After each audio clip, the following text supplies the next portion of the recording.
উদার রচনা আর পাঠ বিনয় কৃষ্ণ তামুলি ফুকন। অসম তুলনাবিহীন মোর দেশ, অসমান উখুরা মুখুরা মোর দেশ। নানা জাতি বর্ণ ধর্ম ভাষা দোৱান সান্মি হলি মোৰ দেশ।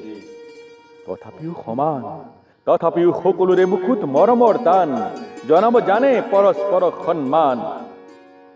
অতুলনীয় অসম মোৰ অসম দেশ। হ'ব পাৰে সকলোৰে ভিন ভিন বেশ, তথাপিও সৰ্বজন সমান মোৰ দেশ। উদাৰ চিতে সাৱতি সকলো, মচি সকলোৰে সকলো, যুগে যুগে গাই সম্প্ৰীতিৰ বনঘোষা।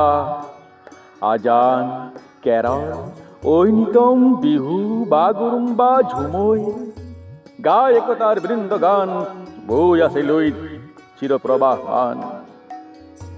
আমি জানো কোন আপোন কোন পৰ, আলহীক এৰি দিওঁ নিজৰ ঘৰ।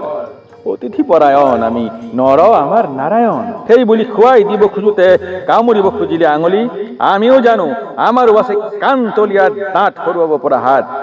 অতিথি আৰু অঘৰী চিনি পাওঁ আমি, মজিয়াত খাবলৈ দিলো বুলি ভঁৰাললৈ নেমেলিবি হাত। আমি জানো কেতিয়া ল'ব লাগে চিটিপনি, মুহূৰ্ত কোন হেংদান। অসমীয়া এটা জাতিৰ নাম, অসমীয়া এটা বৃন্দ গান। কোনো ধৰ্মৰ নাম নহয় অসমীয়া। উদাৰতা মানে নহয় সহনশীলতা, কোমলতা কঠোৰতা দুয়োটাই জানো আমি। অঘৰীক বৰ ঘৰ এৰি নিজে নহওঁ যাযাবৰী। উদাৰতা মানে দুৰ্বলতা, সৰলতা মানে সহনশীলতা বুলি উভতবোৰে নানাচিবি হেৰো। ভাঙি দিব পাৰো তহঁতৰ উভতবোৰে নচা ঠেং, ল'ব লাগিব জীৱনৰ বাবে পেং। আমি হ'ব পাৰো উদাৰ, শেষ হোৱা নাই আমাৰ হেংদানৰ ধাৰ। অসমীয়া নহয় কোনো এটা ধৰ্মৰ নাম, মিলি থাকিলে পাবি উচিত সন্মান। উদাৰতাক দুৰ্বলতা বুলি ল'লে হাৰি নেযাবি হেৰো। অসমীয়া এটা অপ্ৰতিৰোধ শক্তিৰ নাম।